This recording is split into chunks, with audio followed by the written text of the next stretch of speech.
Хафса, дочь Умара.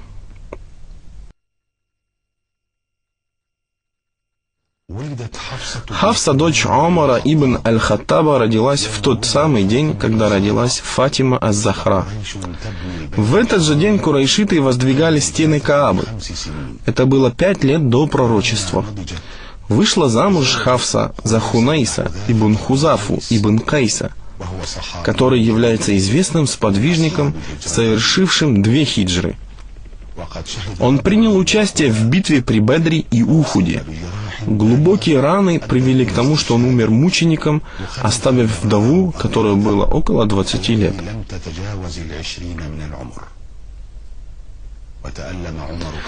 Умар долго думал о молодой дочери, оставшейся вдовой. После долгих размышлений он решил найти ей достойного мужа. Ведь недаром Аиша как-то сказала: брак — рабство. Так пусть каждый мужчина задумается над тем, кому в рабство он отдает свою благородную дочь. Так Умар направился к Усману и предложил ему жениться на Хафсе. Тот же ответил: нет у меня нужды в браке. Умар вышел из дома Усмана немного раздраженным.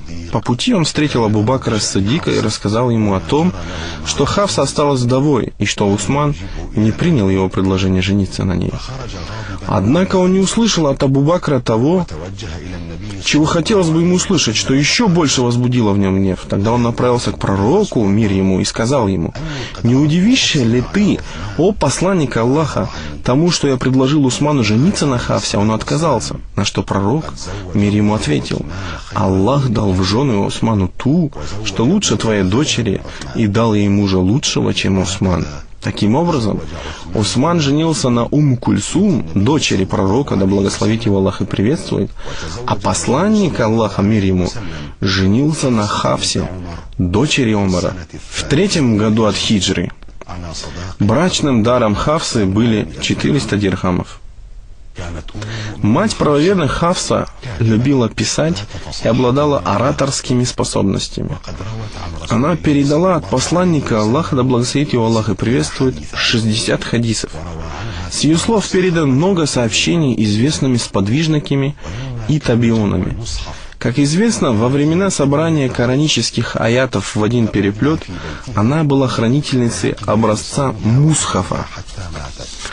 Этот образец она хранила у себя вплоть до своей смерти. Как только Хафса стала женой пророка, она сговорила с Аишей против других жен посланника, да благословит его Аллах и приветствует. Умар предупредил ее о том, чтобы она не попала в черный список, чтобы она не досаждала пророку, мир ему, своими проступками, сказав так: знаешь ли ты, что я увещеваю тебя о наказании Аллаха и гневе его посланника? Дочка, пусть не совращает тебя та, которой нравится своя красота, и то, что посланник Аллаха любит ее. Клянусь Аллахом, я знаю, что посланник Аллаха, да благословит его Аллах и приветствует, не любит тебя. Если бы не я, то он развелся бы с тобой. Однажды пророк, да благословит его Аллах и приветствует, завел в комнату Хафсы Марию, что разгневало и взбесило Хафсу. Она очень оскорбилась.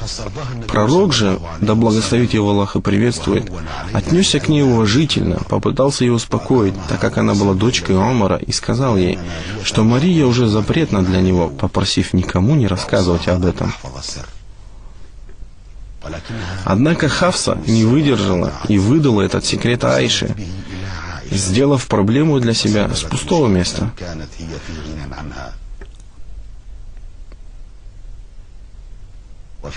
По этому поводу были ниспосланы следующие аяты. «О пророк, почему ты запрещаешь себе то, что позволил тебе Аллах, стремясь угодить своим женам? Аллах прощающий и милосердный. Аллах установил для вас путь освобождения от ваших клятв. Аллах ваш покровитель, Он знающий, мудрый». Вот пророк поверил тайну одной из своих жен. Когда же она рассказала ее, и Аллах открыл это ему, Он дал знать о части этого и утаил другую часть. Она сказала: «Кто сообщил тебе об этом?» Он сказал: «Мне сообщил знающий, ведущий. Если вы обе раскаетесь перед Аллахом, то ведь ваши сердца уже уклонились в сторону. Если же вы станете поддерживать друг друга против него, то ведь ему покровительствует Аллах, а Джибриль и праведные верующие являются его друзьями, а кроме того, ангелы помогают ему. Если он разведется с вами, то его Господь может заменить вас женами, которые будут лучше вас и будут мусульманками, верующими, покорными, кающимися, поклоняющимися, постящимися, как побывавшими замужем, так и девственницами». Пророк, да благословит его Аллах и приветствует, из милосердия к Омару дал развод Хафсе всего лишь один раз, после чего к нему пришел Джибриль и сказал: «Верни Хафсу, ведь поистине она часто постится и выстаивает ночи в молитве, и поистине она твоя жена в раю». Так Хафса вновь стала женой пророка, да благословит его Аллах и приветствует, и решила впредь не участвовать в сговорах против других жен посланника Аллаха, мир ему. Больше она не лезла в чужую жизнь и не досаждала пророку, мир ему. Она застала те времена, когда ислам распространился во многих странах мира. Она видела смерть Абу Бакра, Омара, Усмана и Али, да будет доволен ими всеми Аллах.